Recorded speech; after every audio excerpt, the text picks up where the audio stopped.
Halo, selamat malam. CNN Indonesia Prime News hadir untuk membahas peristiwa terkini dan juga isu yang sedang hangat secara lebih mendalam. Insiden ambruknya bangunan gedung bertingkat di Pondok Pesantren Al-Qozini, Sidoarjo jadi pelajaran berharga, pentingnya menghadirkan ruang aman bagi peserta didik termasuk para santri. Kita akan ulas sesaat lagi. Saya Diana Valencia, kita mulai CNN Indonesia Prime News selengkapnya. Puncak perayaan hari ulang tahun ke-80 TNI yang dimeriahkan dengan penampilan kendaraan taktis militer mendapat sambutan warga. Antrian panjang di sejumlah halte bis Transjakarta pun tak terhindarkan. Tak sedikit warga yang datang sejak pukul 5 pagi demi dapat berfoto di atas tank bersama keluarga mereka.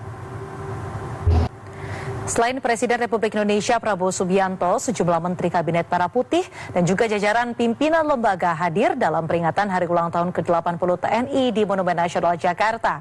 Para tokoh turut mengapresiasi dedikasi tinggi para prajurit TNI. Mereka pun berharap agar ke depannya TNI terus profesional dalam meningkatkan kapasitas sistem pertahanan nasional. Perayaan Hari Ulang Tahun ke-80 TNI yang diselenggarakan di lapangan Monas, Jakarta dipenuhi warga. Sejak pagi warga antusias berbondong-bondong ke Monas untuk melihat berbagai atraksi para prajurit TNI.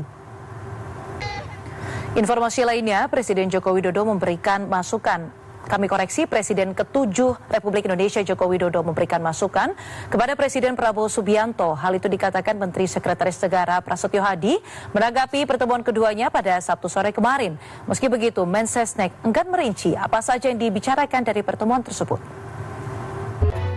Kejaksaan Negeri Kota Prabu Mulih menetapkan 3 orang tersangka terkait kasus penyelidikan dugaan korupsi dana hibah pilkada. Sementara 4 tersangka korupsi proyek revitalisasi Pasar Cinde Palembang menjalani pelimpahan tahap kedua dari Kejaksaan Tinggi Sumatera Selatan ke Jaksa Penuntut Umum Kejari Palembang.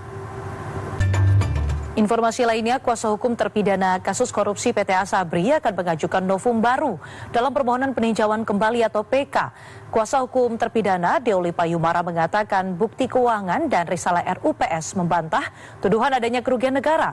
Sementara itu, Menteri Sosial Saifullah Yusuf atau Gus Ipul membebas tugaskan Edi Suharto dari jabatannya setelah ditetapkan sebagai tersangka oleh KPK terkait dugaan korupsi distribusi bansos.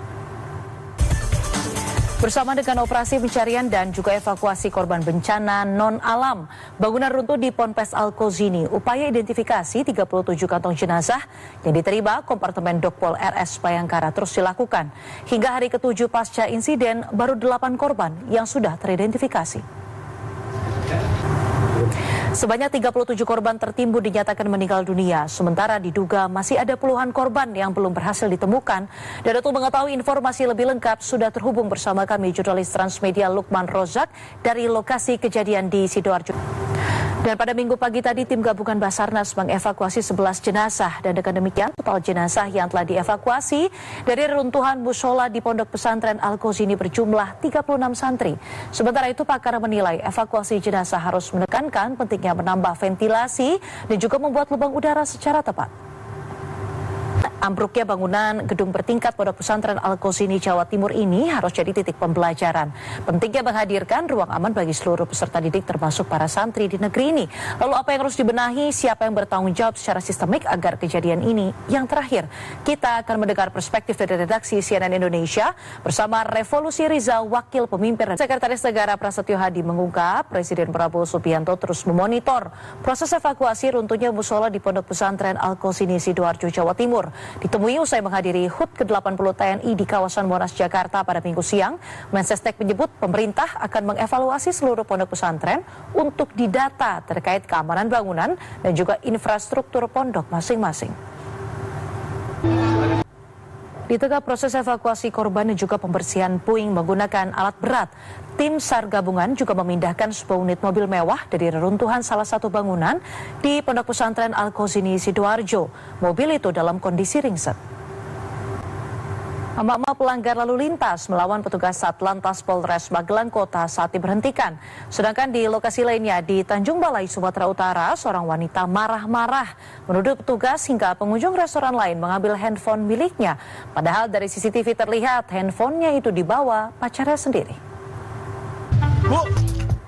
Sebuah penyelamatan dramatis terjadi di perairan air hitam Simpang Tua, Kabupaten Tanjung Jabung Timur, Jambi. Seorang masinis terjebak di lambung kapal sehingga harus dikeluarkan dengan membelah badan kapal menggunakan las. Peristiwa ini terjadi usai tugboat terbalik saat menghindari tabrakan dengan kapal lain. Informasi selanjutnya, berebut cinta seorang gadis penjual es. Dua pria yang berprofesi sebagai tukang cukur di Bekasi, Jawa Barat terlibat perkelahian hingga berujung maut. Sementara itu, kasus pembunuhan sadis menimpa pasangan suami istri lanjut usia di Purbalingga, Jawa Tengah. Pelaku yang sempat melarikan diri berhasil ditangkap polisi yang dibantu warga. Seorang ibu rumah tangga di Lampung ditangkap lantaran melakukan penipuan dengan modus arisan dan juga investasi fiktif dengan total kerugian mencapai 1,2 miliar rupiah. Sementara itu, seorang pria ditangkap usai mencuri kotak amal di sebuah masjid di kawasan Bogor, Jawa Barat.